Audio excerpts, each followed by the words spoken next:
Shalom, dans l'étude du Daf Kuf Kaf Bet dans Masechet Baba Batra, nous reprenons à l'avant-dernière ligne du Daf Kuf Kaf Aleph Amud Bet. Ibaya Lehu, la Gemara pose une question.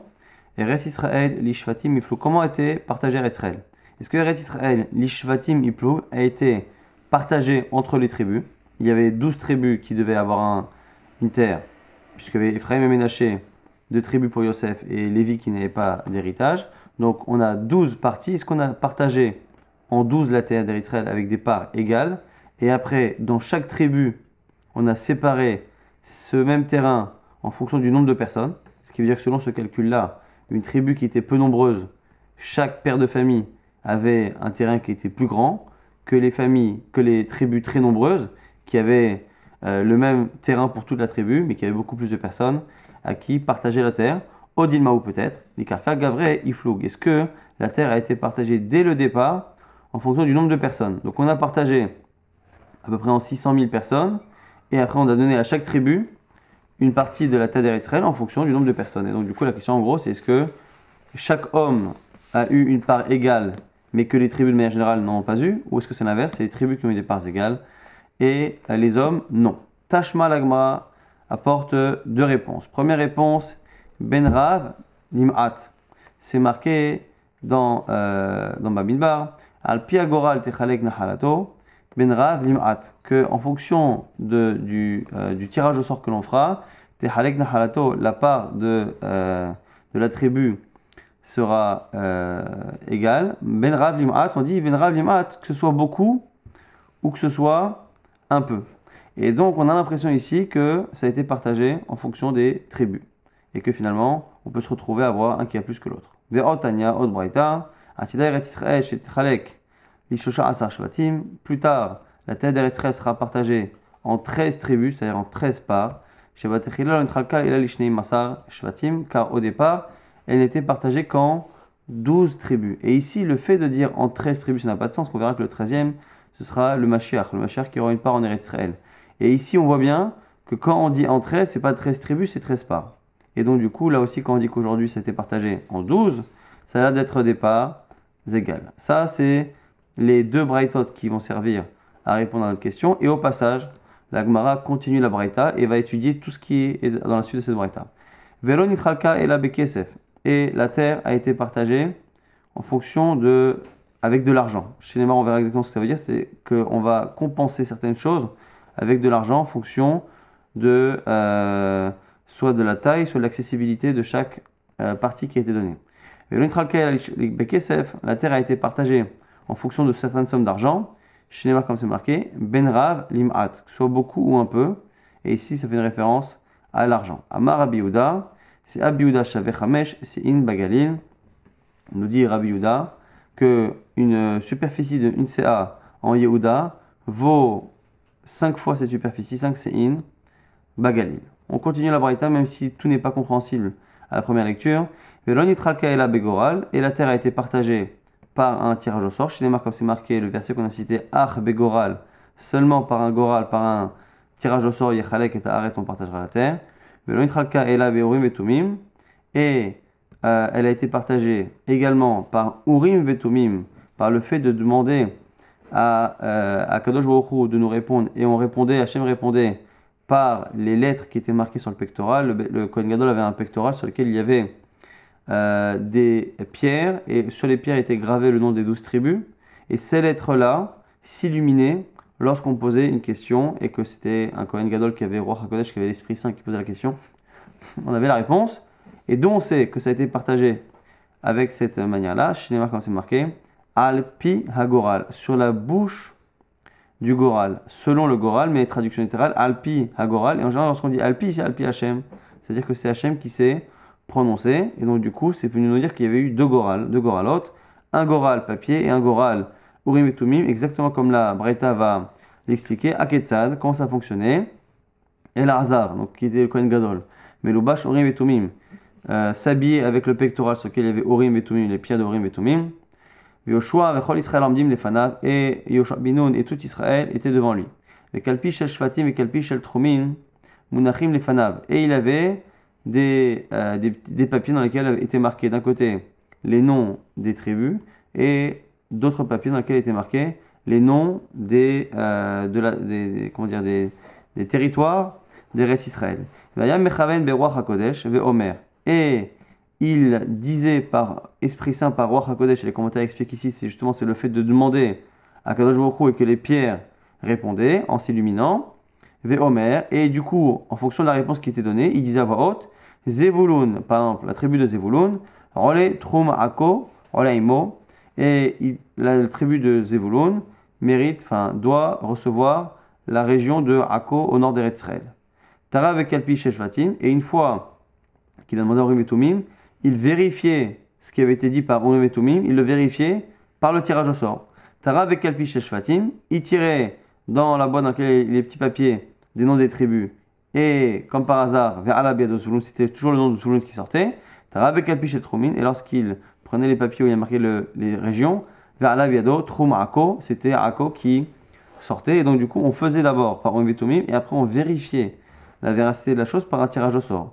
Second exemple, mais qui n'est pas forcément nécessaire, après il recommençait à demander avec l'Esprit Saint, Vomer, et il disait Naphtali Ole Trum, Ginosar Ole Aimo, c'est Naphtali maintenant qui prend le Trum, la région de Ginosar, Tarab et Kalpi Shel Shvatim, Alab Yado Naphtali, et quand il tirait le papier des tribus, il tombait sur Naphtali, Tarab et Kalpi Shel Trumim, Alab Yado Trum Ginosar, et après quand il prenait les régions, ça tombait sur Ginosar, Vechen Kol Shevet Vechevet, et pareil, pour chaque tribu, ce qui veut dire que la première fois, il avait une chance sur 12 de tomber sur le nom qu'il avait dit, donc il avait dit par Naphtali, quand il prenait 12 tribus, il avait une chance sur 12 de tomber dessus, et après encore une chance sur 12 de tomber sur la région, parce qu'il y avait encore 12 papiers au tout début, ce qui veut dire qu'il avait 12 fois 12 probabilités de tomber sur ce qu'il venait de dire. Après, une fois qu'il a enlevé ces papiers-là, il lui reste 11 fois 11, et donc c'est à chaque fois des probabilités qui sont assez faibles, ce qui montrait justement la véracité de la demande d'Urim et Tumim. Après, on peut se poser la question pourquoi on a eu besoin forcément des deux. En tout cas, la Braïta continue. Velo haluka shel olam hazeh, haluka shel olam haba. Et le partage de ce monde-ci, de la terre, ne ressemble pas au partage qu'on aura dans le monde futur. Et olam hazeh, Adam ishlo sadeh lavan. Aujourd'hui, un homme a sadeh lavan, donc un champ en général pour faire des récoltes. Oh, enlo, sadeh pardes, en général, il n'a pas de verger. Sadeh pardes, et non sadeh lavan, s'il a des vergers, il n'a pas en général de champ de céréales. Pourquoi? Parce qu'en général, c'est pas au même endroit et qu'on ne peut pas avoir souvent les deux. Alors, là, dans le monde futur,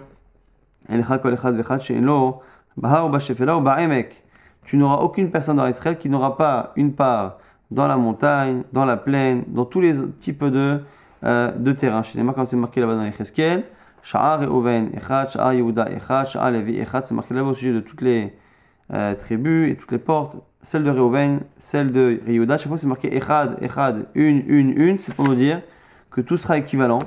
C'est que finalement, tout le monde aura une part dans chaque région.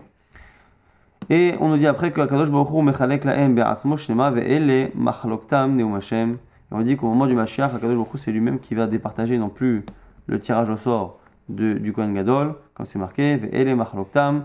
Et voici leur partage, neum Hashem, parole divine. Et là on voit que c'est Hashem qui par sa parole va séparer. Katane mihat, ce qu'on a vu en tout cas.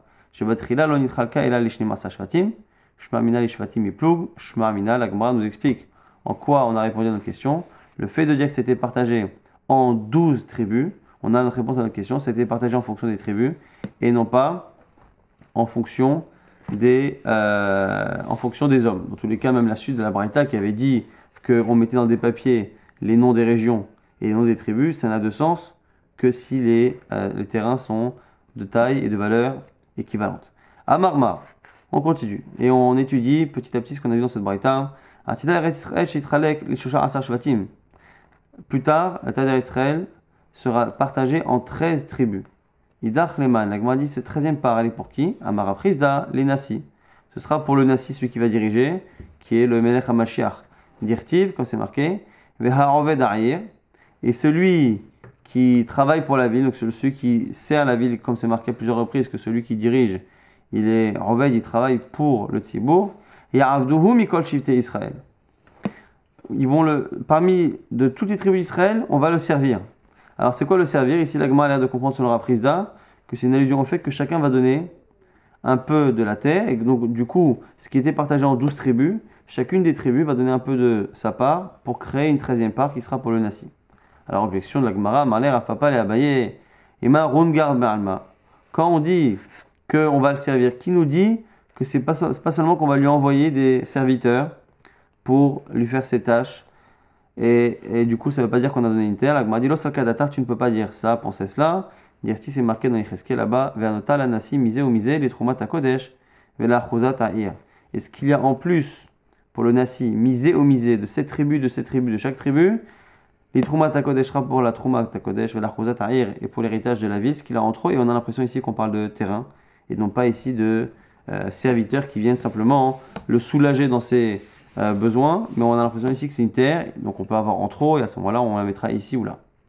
Velo Nitral Kael avec Safim, on a dit que la terre a été partagée en fonction de rémunération financière.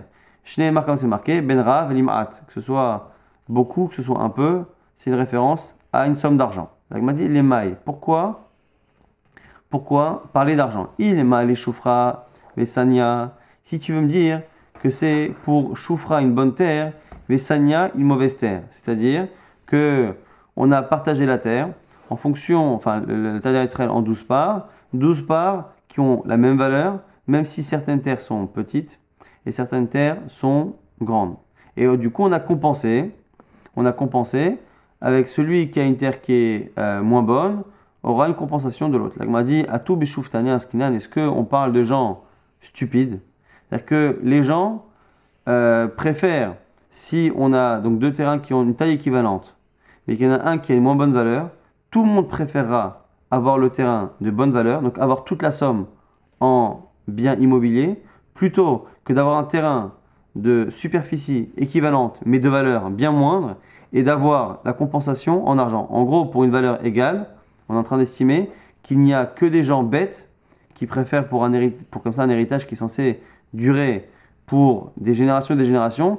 Il est évident qu'une personne préfère avoir une certaine somme, l'avoir directement en bien immobilier qui ne baissera jamais, qui ne se perdra jamais, plutôt que d'avoir une partie en immobilier, une partie en argent liquide qui risque du coup d'être dépensé, de ne plus rester. Donc du coup, il est impensable, nous dit la Gemara pour l'instant, d'imaginer que l'argent qui a servi ici à homogénéiser le partage a servi parce que certaines terres valaient moins que d'autres. Et là, l'Ikrova Rechoka, la Gemara nous dit non. C'est par rapport à la distance. Distance par rapport à quoi? Par rapport au centre des intérêts de Ram Israël, c'est-à-dire le Beth Amikdash. Évidemment que les tribus qui étaient à côté du Beth Amikdash avaient un avantage. Celles qui étaient loin, c'était très compliqué pour les fêtes, pour les korbanot, puisque toute la vie juive tournait autour des sacrifices. C'était très compliqué, donc il y avait un réel désavantage d'habiter loin de Jérusalem et du Beth Amikdash. Et donc c'est pour cela que la terre a été partagée. L'Iksafim, en fonction de l'argent, la Gemara nous dit à ce propos, nous on a dit que c'est de l'argent, mais c'est une marloquette. Ketanae, c'est marloquette anaïm. Rabbi Eliezer Omer, Biksafim Eluha, selon Rabbi Eliezer, c'est l'argent qui a servi à compenser la distance par rapport au Beth Amikdash.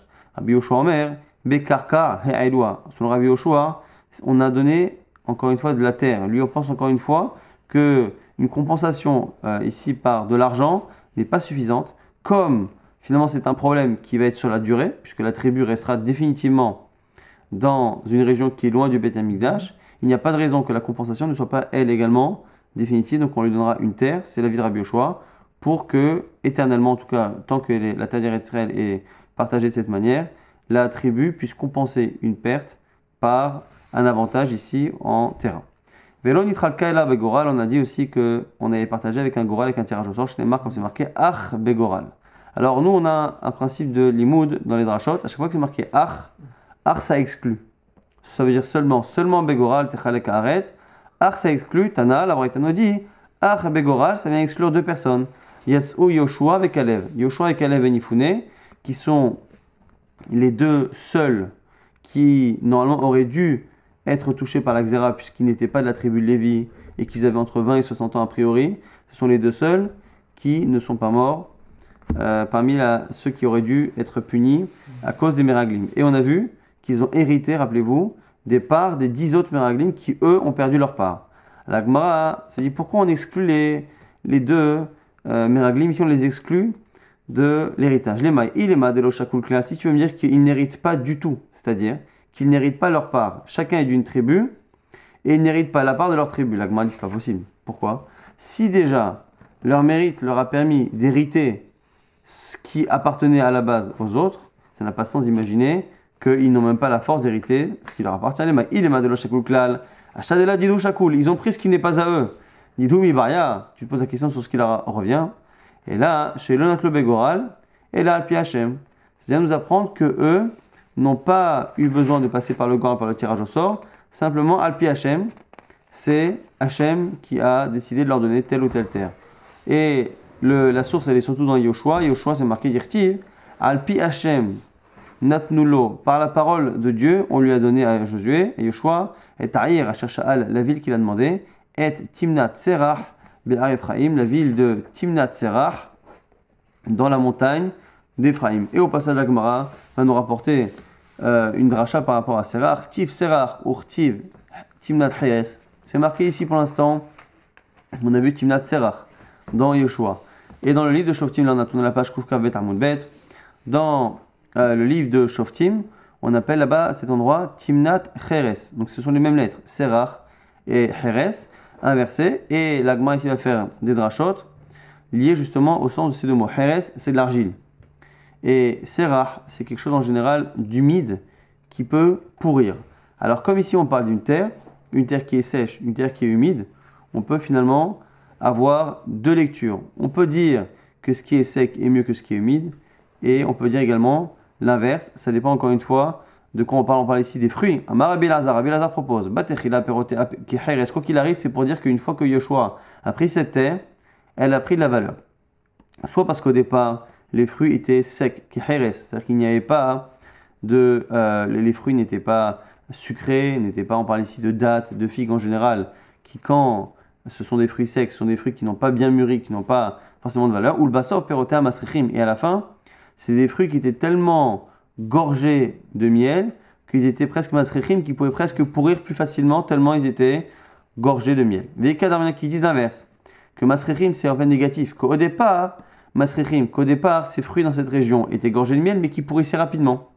Ou le basov, lorsque Yoshua Binoun a eu cette terre, il a eu la bracha, que finalement ces fruits restaient longtemps, étaient longue conservation, qui reste comme de l'argile, qui est sec et qui tient longtemps. Maintenant sur l'héritage de Kalev, Yirtis marqué Vaïtenu la Chelev. On a donné à Kalev et Hebron, la ville de Hebron, Kachadi Ber Moshe, comme Moshe a dit, Vayoresh Misham et Shlosha Bene Anak, et il a du coup renvoyé de là-bas les trois descendants des géants qu'il y avait dans la ville de Hebron. Bon, là-bas, c'est pas marqué Alpi Hashem, c'est marqué Kachadi Ber Moshe, comme Moshe a dit, mais il est probable qu'il l'ait dit Alpi Hashem. Et quoi qu'il arrive, on a déjà la preuve pour Yoshua Binoun. La Gemara pose une question, elle dit, mais Hebron, mais pourtant Hebron fait partie des villes de refuge. Or, les villes de refuge appartenaient à la tribu de Lévi. Amara Abaye nous dit, Parvaha, on ne parle pas de la ville, mais on parle de tout ce qu'il y a autour d'Irtiv, quand c'est marqué, que c'est la ville, c'est les champs, les champs autour de la ville, et les cours, enfin tout ce qu'il y a autour, qui ont été donnés à Kalev et Nifune comme héritage. Fin de cette sugia, nouvelle Mishnah. Alors, le fils et la fille sont pareils au niveau de l'héritage. Phrase qui est déjà un peu problématique, parce qu'on a vu que lorsqu'il y avait filles et garçons, les garçons héritaient et pas les filles, et les filles n'héritent que lorsqu'il y a les garçons. Donc dire que les filles et les garçons fonctionnent et héritent de la même manière, c'est déjà une phrase qui est difficile à comprendre, qui paraît être un non-sens, et donc qui ne peut être comprise que sur un point précis. On ne parle forcément que d'un cas précis. Dans un cas précis, il y a une équivalence. Maintenant, il y a un autre problème.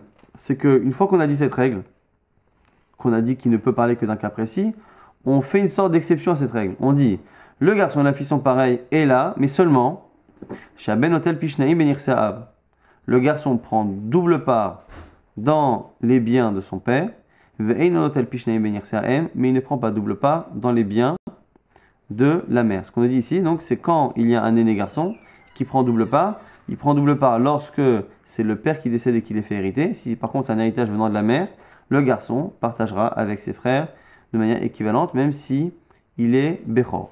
Ve'abanot et les filles, Nizonot mir niseav, Veina Nizonot mir seem. Lorsqu'un père décède, l'héritage du père sert à nourrir les filles, ce qui n'est pas le cas lorsque c'est la mère qui décède et qui les fait hériter. Maintenant la question qui va rester, et on va proposer plusieurs réponses, 4 réponses, mais dont seulement la dernière sera accepté définitivement. Et quelles sont ici les explications? La question, encore une fois, c'est quelle est cette phrase? Echad aben ve'echad abat. Comment peut-on dire que le garçon et la fille sont sur le même plan? Et en plus, que veut dire après cette phrase qui dit seulement le fils hérite? Vous allez voir que même si on arrive à répondre à la première question, enfin à la première lecture, on se rend compte que finalement ça n'a pas de lien avec la suite. Donc c'est toute la difficulté de cette Mishnah. Ma echad aben ve'echad abat lenachala. Que veut dire cette phrase que le garçon et la fille sont équivalents? Il est maderte qui a donné, si tu veux me dire qu'ils héritent ensemble. Atnan, on a déjà enseigné il y a quelques jours, ben kodem labat, que le fils est avant la fille. Et kol yeseyerecho shel ben, kodem labat, et non seulement ça, mais même ses descendants à lui passent avant la fille. Alors, l'Agma nous dit, Siman, si tu veux retenir les noms des 4 qui ont proposé ici des réponses, c'est les Rachetevot, les premières lettres de Nafsham, leur âme, Nun, Pe, Shin, Mem. Premier, donc, c'est Rav Nachman, le Nun. Mar Rav Nachman bar Yitzchak, Achikama, ça que ça veut dire. Echad aben, vechad abat, notlim, baraoui, kebemorzak. En quoi les garçons et la fille sont équivalents? Ils n'héritent pas en même temps. Mais quand un garçon hérite, ou quand une fille hérite quand il n'y a pas de garçon, les deux héritent à la fois de ce que le père possède au moment du décès, et ils héritent également de ce que le père doit toucher à l'avenir. Donc tout ce qui est créance et ce genre de choses, ou un animal qui donne un autre animal, ce genre de choses sont données à la fille et au garçon équivalent. Alors qu'on a vu par exemple que lorsque on parle de la double part, la deuxième part du Bechor, par contre, ne concernait pas justement ce qui est Raoui. Donc du coup, en quoi les deux sont équivalents? C'est dans la partie de l'héritage qui les concerne. Ils auront la même partie, c'est-à-dire Raoui et Mourzak.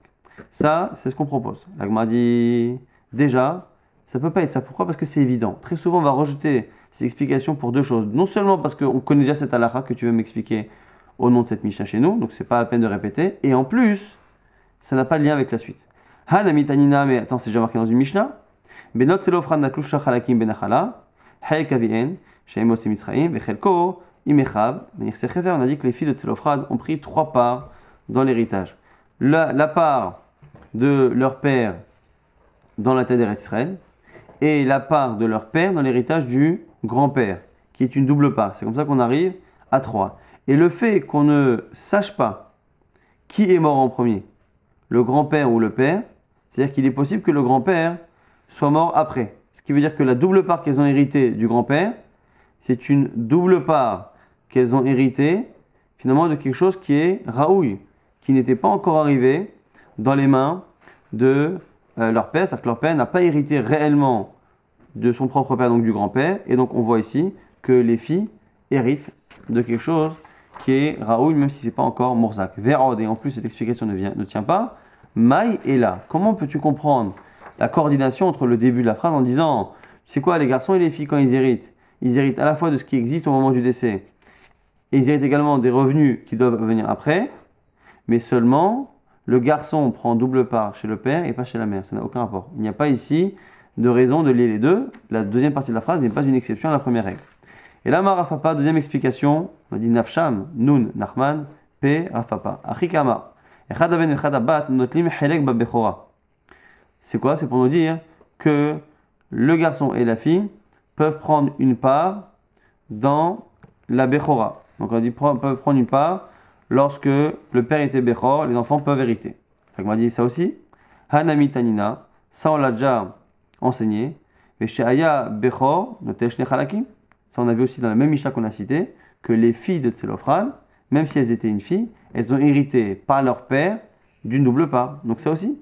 Véro, des mêmes questions que tout à l'heure. Maï est là aussi. Une fois que tu me dis que les petits-enfants, filles ou garçons, peuvent toucher une part d'aîné, du père, en quoi après tu peux me dire, oui, mais seulement le garçon prendra la double part chez le père et pas chez la mère. Ça n'a rien à voir.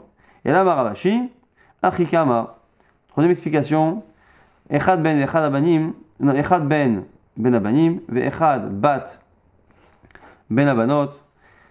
Que ce soit des petits-fils ou petites-filles, imama irash kol nechasai devarav kayamin. Si, ou même pas, un des fils, il a un fils, et le père dit voilà, ça va être une marloquette qu'on verra plus tard, il a plusieurs fils, et il dit voilà, je veux que tout mon argent aille à ce fils. Si il a des filles, il dit voilà, je veux que ce soit cette fille qui hérite de moi. Vous avez remarqué qu'il ne peut pas le dire pour sa fille s'il a des garçons. Mais entre les garçons, il peut donner une priorité à l'un par rapport aux autres. Entre les filles, il peut donner une priorité à l'une par rapport à l'autre. Alors du coup, c'est peut-être ça. Quand on dit que le garçon et la fille sont équivalents, les garçons et la fille sont équivalents. Dans le cas où des garçons peuvent hériter, ou dans le cas où des filles peuvent hériter, dans les deux cas, le père peut décider de tout donner à l'un des garçons ou à l'une des filles. La Gemara dit Keman, ça va comme qui? Rabbi Yochanan ben Beroka, c'est la vie de Rabbi Yochanan ben Beroka. La Gemara a dit ça aussi, on le connaît déjà. Hakatenela, on le verra. Les Kaman plus loin. Rabbi Yochanan ben Beroka Omer. Imamar al Mishraou il Yorsho, celui qui dit à un de ceux qui doivent hériter de lui qu'il prend tout, Devarav Kamin, ses paroles sont valides. Al Mishraou il Yorsho, si il veut donner à celui qui à la base ne doit pas hériter en priorité, En Devarav Kamin, ça ne fonctionne pas. Vechitema, Kasatam la Karavan ben Beroka. Et si tu veux me dire qu'effectivement, le chidouj de notre Mishnah, c'est pour nous dire que la halakha est comme Rabbi Yochanan ben Beroka, ça pose un problème. Pourquoi? Parce que si c'était le cas, chez nous dans notre Mishnah, on n'a pas dit que c'était lui. Donc on l'a dit de manière anonyme. Et nous on a un principe que si notre Mishnah dit une halakha de manière anonyme, et après rapporte une marloquette, stam vechakar marloquette hi, stam vechakar marloquette, on a un principe, c'est que quand on a un avis anonyme, et après on répète cet avis en l'incluant dans une marloquette, la halakha ne sera pas comme la halakha anonyme. On a un principe qu'en général, une halakha anonyme, la halakha est comme elle, sauf quand par la suite, on rapporte cet avis dans une marloquette. C'est une manière de dire finalement, tu sais ce que je t'ai dit quelques mishnayot auparavant, de manière impersonnelle, ça ne veut pas dire que c'est la halakha, c'est que je ne t'ai pas encore précisé qu'en fait c'est une discussion, et donc du coup, ça n'a la force que de Rabbi Yochanan ben Beroka, donc la halakha n'est pas comme cela. Donc du coup, si la halakha n'est pas comme cela, pourquoi nous l'avoir enseigné alors qu'on l'a déjà dit ailleurs? Donc la question reste la même, ça ne sert à rien. Vérod, et en plus, Maï et là, on a toujours le même problème de conjonction, de lien entre les deux parties, c'est-à-dire, si tu me dis que le sens du début de la Mishnah, c'est de dire que tu sais, quand un père veut donner à un de ses fils ou à une de ses filles, ça fonctionne de la même manière. Il peut privilégier un enfant parmi les garçons et une fille parmi les filles, et après on dit quoi? Par contre, le garçon prend double part du père et pas de la mère, et là aussi, encore une fois, ça n'est pas une exception à la règle qui vient d'être citée. Et là, Mar Baravashi, donc c'est le fameux même de Nafsham, le Mar Baravashi, Achikama, comme ça qu'il faut dire, Echadaben vechadabat, Shavim ben Yirsaem ou ben Yirsaav, le garçon et la fille sont équivalents dans les biens du père, et là, Sheaben notel Pishnaim ben Yirsaav, Ve'e notel Pishnaim ben Yirsaav. Ce qu'on nous dit ici, c'est que finalement, quand le garçon et la fille héritent de la mère, finalement il y a le même système, c'est-à-dire qu'ils partagent, ils ont la possibilité d'hériter à la fois du père et à la fois de la mère. Simplement, la seule différence, c'est que lorsque le garçon est un Bechor et qu'il hérite du père, là il aura double part, alors qu'il n'aura pas double part chez la mère. Donc ça c'est la fin de notre sougyan. On laissera le début de la variété suivante pour le DAF de demain. On a vu au passage qu'on avait estimé que la terre d'Eretz Israël avait été partagée en fonction des 12 tribus et non pas en fonction du nombre de personnes. Et donc on a partagé en fonction des 12 tribus et on a vu qu'on avait compensé la distance vis-à-vis du Beth Amikdash par soit de l'argent selon Rabbi Eliezer, soit selon Rabbi Yoshua. On a compensé avec des terrains. On a vu que lorsqu'on avait partagé, on avait partagé de deux manières, Bégoral et Alpi Agoral, par un tirage au sort d'abord. Par un tirage au sort et par les Orim et Tumim. Donc d'abord Orim et Tumim, donc le fait de demander aux pierres du Akadosh Baruch Hu et que les pierres du pectoral répondaient, et après on tire au sort la tribu et le terrain, qui montrait effectivement que ce qui avait été dit par les Orim et Tumim était confirmé. On a vu que Yoshua Binoun et Kalev ben Yifune avaient un héritage à part, c'est-à-dire qu'ils ont l'héritage des 10 Meraglim, mais leur héritage à eux a été donné seulement à Pi Hashem par la parole divine, et non pas par le Goral. Et on était resté encore une fois sur l'explication de la Mishnah suivante, qui nous disait que finalement un garçon et une fille peuvent hériter à la fois du père et à la fois de la mère, mais il y a une différence chez le garçon tout de même, c'est que lorsqu'il hérite du père, il peut avoir double part, ce qui n'aura jamais double part lorsqu'il était né, lorsqu'il hérite de la maman.